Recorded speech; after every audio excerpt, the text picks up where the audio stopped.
Stress the importance of access control, so everything is badge in, badge out access.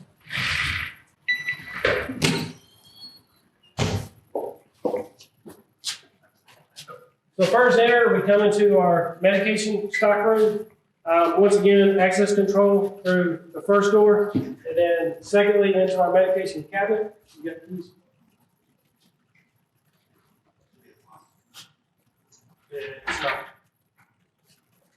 If you'll pan up to the right, you'll see a security camera. We do everything we can to ensure in the event something happens, we have historical data we can go back and look at, i.e. access control. We can come tell who comes in and out the doors and what time he or she was in, as well as security footage in the event we need it as well. But once again, our medication cabinet and then our narcotics are behind a safe, so essentially 3 locks. 2 locks to get to our medication, the third lock houses all of our narcotics in a safe. And once again, all of our fluids, and this is our medication room. One thing I will hit on very quickly, we do 3 orders a year. So our first order for this fiscal year actually just went through in July. So as we walk through the supply room, you'll notice a whole bunch of stock. But one thing Operative IQ has allowed us to do is to streamline our ordering process down to 3 orders a fiscal year, which has helped us tremendously. Because prior to that, we were basically doing orders every 90 days or every 60 days. But we've now been able to cut that down to basically every 4 months, 3 times a year.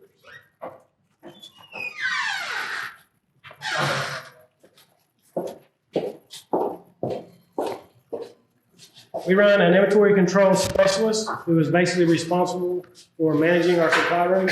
This is his office. Then we'll come on into the actual supply room.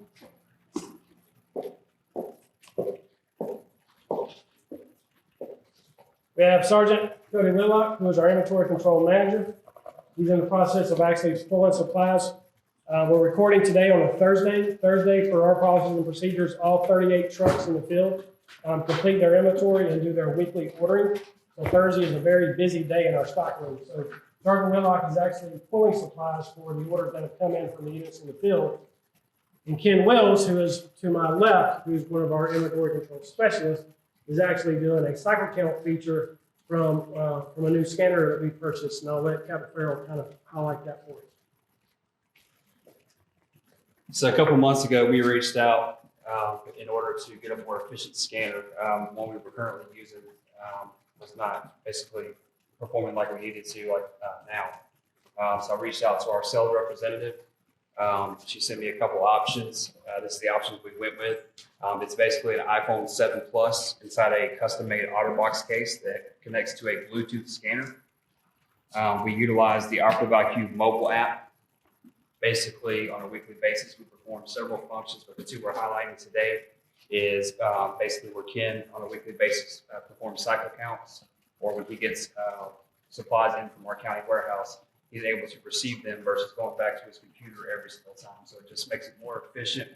We can perform more tasks with it. It just makes our job easier, which is basically the goal of technology. Ooh. Thanks. So one last thing I want to show you is we also do a small portion of fire equipment over here as well. So we're going to transition upstairs.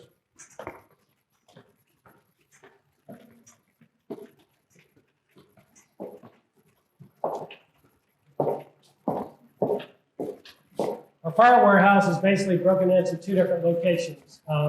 This being our main location. From within this room, we manage all of our personal protective equipment to include uniforms, which once again, all of our bunker gear, bunker coat, bunker pants are all entered as assets into Operative IQ.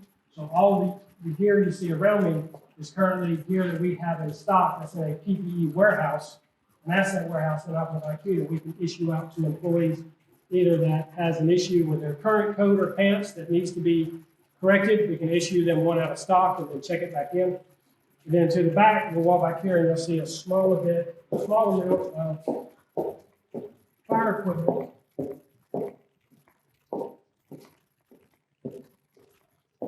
Through this gate, you'll see certain nozzles and little appliances, double males, double females, spanner wrenches, just some of the common tools that we keep on fire apparatus throughout the day. Those are stocked here, so in the event they're needed in the field, they can be replenished expeditiously. Like I said, we have a second location, which is about 5 miles west of here, where some of our larger items, all of our hose, spare air packs, and all that stuff that doesn't really get replenished on a weekly or bi-weekly basis. Some of those larger items are located at a different location. So once again, all EMS supply down at the bottom, and then a portion of our fire supply room up top. You'll see some overstock from our EMS supplies that kind of filter up here. Once again, we do 3 orders a year with soft supplies, so that order is just now arriving. So we have a large inventory on hand now that throughout the course of the next 4 months will kind of deplete down. So we kind of use this for overstock as well, and upstairs for the EMS supplies. We'll transition back downstairs.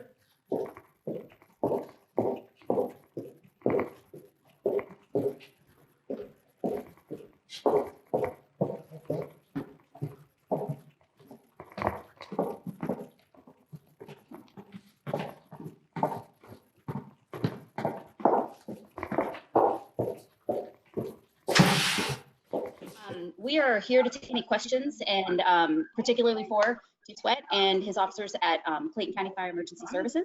So I'm going to scroll through here really quickly and see, Chief, could you provide some insight on your asset verification cycle? Specifically, do you have very different asset types on different asset timelines or schedules? For example, verifying individually issued turnouts in my assets versus apparatus assigned, facility assigned assets. Great question.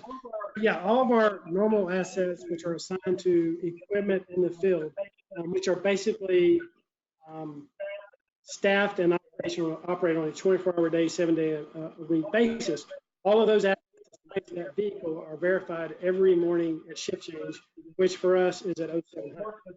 More specifically, when it comes to the turnout gear issued to the individual, we follow NFPA 1851 very strictly, which requires every single member of issue turnout gear to do a quarterly cleaning. Once that cleaning is completed and it's verified through the asset verification process, which also tells us their quarterly cleaning has been. So we have assets that are issued more so to units, not so much individuals.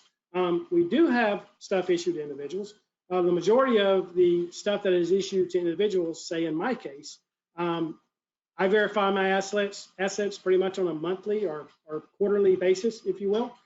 We oftentimes send out a blast email to our department, to our users, and say, hey, do your login, click on my assets, and verify that the assets that we show assigned to you are truly the ones that you still have assigned to you. Perfect. So, and I'm to understand that you're using that through the check sheet. Correct. My assets. Correct. So yes, hopefully that answers your question.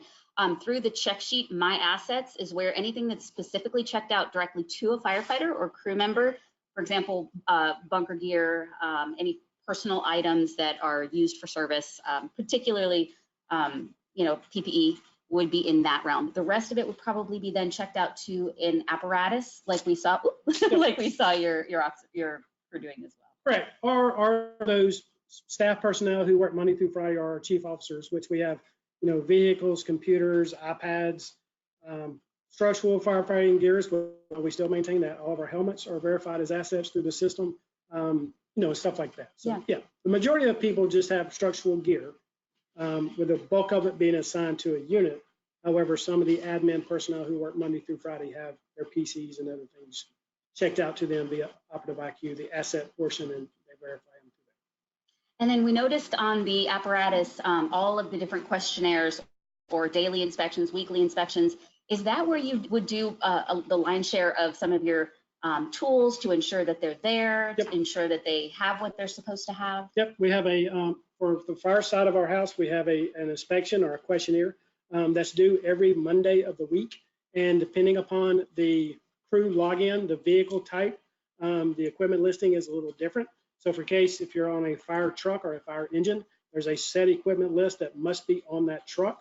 These are like hand tools, axes, pipe poles, things of that nature. Those are verified via an inspection questionnaire every Monday morning at shift change. So basically once a week, we ensure that all of our firefighting equipment is actually on the unit, the quantity levels are correct, and everything is fully staffed from an equipment standpoint. So to make a slight difference, those that are actually considered assets on the check sheet for verification, is there a dollar amount that would determine, hey, that needs to be verified as an asset? That's a good question. The county as a whole, where we work, the county defines an asset with a value of $500 or greater. We sometimes follow that, but there's some things like, say, for instance, iPads. iPads in our eyes are assets, and they're assigned to personnel and or rigs. iPads are down to a little over $300 now, but in our eyes, they're still assets. So when people, and I've had that question asked of me a lot, if you as an organization or you as an individual who is responsible for your assets, if you deem it or if you feel like it's an asset, then deem it an asset, put it in the system and verify it, per your policy. That's a great point. And that might be something that needs to be maintained over time, charged, repaired, PM'd. Correct. Yep. Or you need to know where it is. Correct. Specifically. Okay, great. Another question that came in is, do you track your hose in Operative IQ? Not yet. Good question. Our hose was tracked in a previous software platform, if you will, which we are in the process of transitioning away from. So hose will be brought into Operative IQ. It isn't currently, but it will be. Yep. And that's a great question because as we were preparing for the next 12 for 12, that agency actually is tracking their hose in Operative IQ. So perhaps the two of you guys could work together a little bit and learn from each other. But it is definitely easily segregated where you can put certain hose segments, couplings, any of your attack, hose management stuff. And also that, just from an annual certification standpoint, when it comes to your ISO or your accreditation, we must test fire hose every 12 months. So with doing that with it being an Operative IQ, those maintenance or test records can be copied there. You can actually build a questionnaire to attach to that asset, if you will, which basically you hit the benchmark of the questionnaire, then you have a permanent electronic record tied back to that certain section of hose. And that's got to help you with your certification, your accreditation. Absolutely. With not only accreditation, but also your ISO rating. For those of you out there listening from the public safety world and are familiar with the accreditation process, they're data driven. They want to see how you manage certain things. And like I said earlier, we're blessed that we have transitioned everything to Operative IQ's platform. So at the drop of a hat or an instant moment via a report, I can pretty much pull up any kind of historical data as it pertains to any kind of maintenance records on anything that you want to see. Great. Another question in here is, what type of Operative IQ tag is placed on your tools? Good question. So we use a green sticker. Our county also uses an asset sticker. Theirs is red. When we started ours, actually Robert's bringing one into the mix. I'm going to show you. Ours are green tamper-proof asset labels, which goes on every asset that we deem. Now, of course, structural firefighting gear, you can't stick a sticker on. So some things that are deemed assets in our system do not have, excuse me, the green asset tag, but it's a tamper-proof tag. We bought them from a local vendor, simple office supply vendor. If you try to tamper with it or move it, when you peel it off, there's a permanent imprint that we can still also scan and get the information. But it's a tamper-proof tag that we found that makes it easy for us to, when they're doing asset verification, the asset number is there in the check sheet, and that green tag, if the two numbers match, they click the button and move on to the next item. And a follow-up question to that with your turnouts, do you just simply use the UPC in the turnout gear? Or the serial number. We're unique in our structural gear, once again, going back to our specs and our proposals, how we write them. I require on our bunker gear spec that we are issued a unique identifiable number, both on the jacket and the pants. It may be a 4-digit number or a 5-digit number, but they're actually entered into the system based off that unique number, which is highly visible basically when anybody's wearing it. So one is on the lapel or your collar, and the second number is on the side pocket of the pants. So we use that number to track it. And the gear is also custom fit to the individual, which their name and all their information is also sewn inside of the jacket as well. So another question was, how difficult was it to transfer your PPE data, maintenance records, history, cleaning into Operative IQ? It's not hard at all. If you know how to build an asset, not simply go in and build one, export it out to Excel, and then basically fill all that data in. If you have it currently in another Excel spreadsheet, you can copy and paste and bring it in together and then simply import it back into Operative IQ. Is it quick? No. Quick guesstimate, I can run a report and tell you exactly, but we probably have close to, I'd say, a little over $1.5 million worth of structural gear in our department. We have 411 personnel. They all have a set. We have spare sets in stock. So, you know, it's a daunting task, but once again, completely doable. This is the number that I was referring to. So this is CCFD 152029. So this is the number that we actually enter into Operative IQ, and this is kind of their asset number, if you will.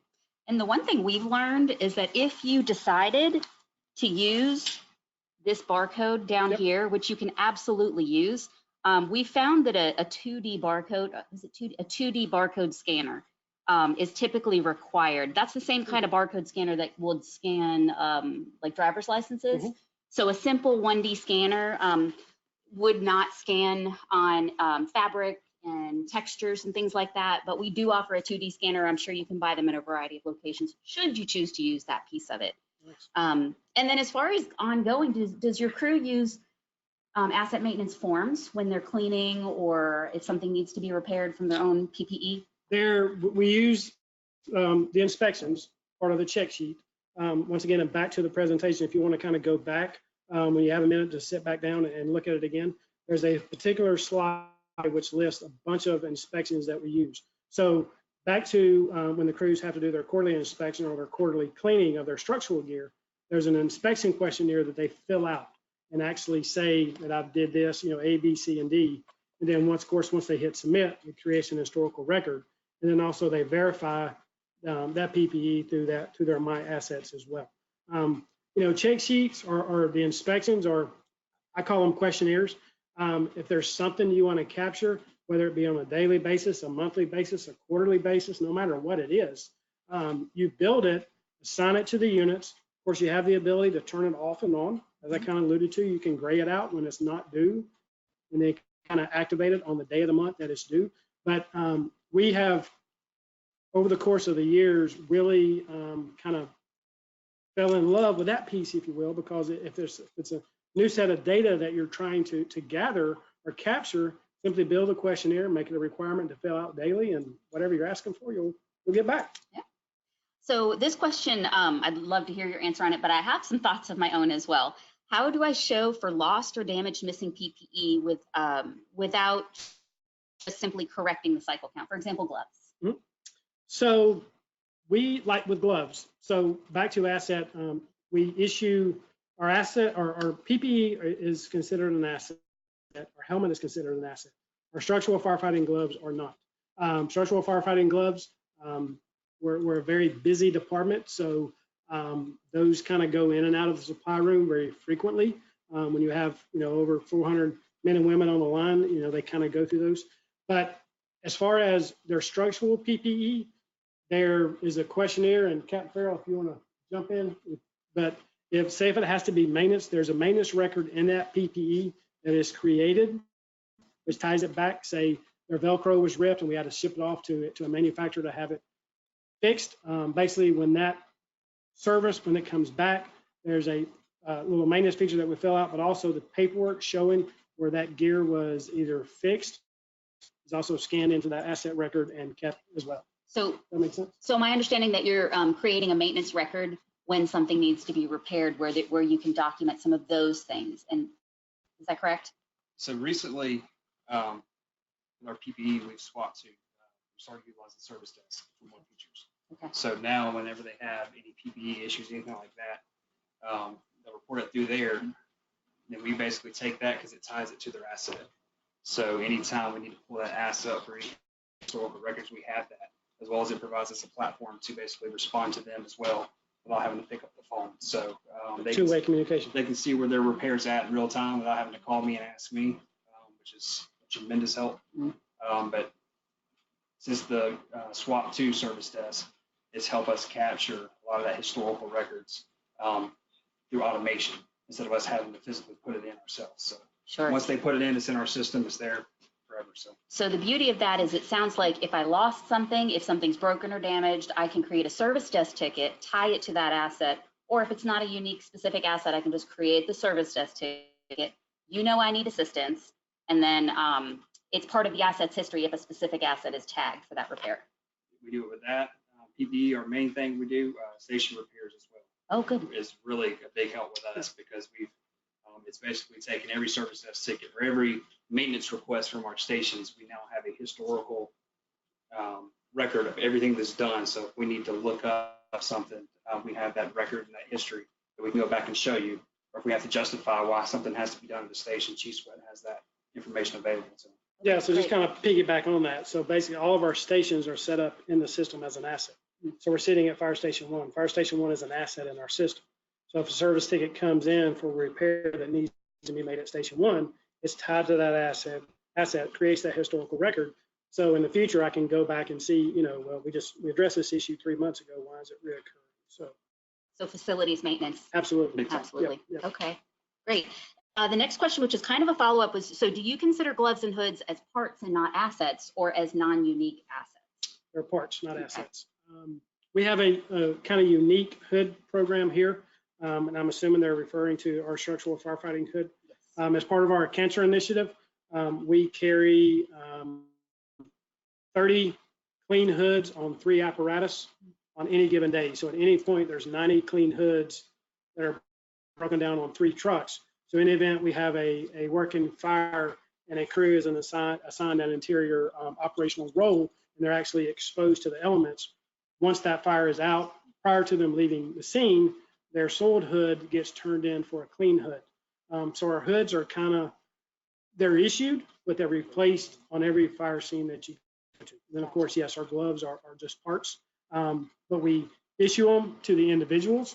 All of our personnel are in the system. So at any point in time, I can run a report on Sound Me and see how many gloves I was issued over the last 6 years or 5 months or whatever the case may be. And that's really helped us. So you get that person that, every 30 days, he or she's asking for a new pair of gloves, we just gave you a new pair 4 weeks ago. Where are they? So, right.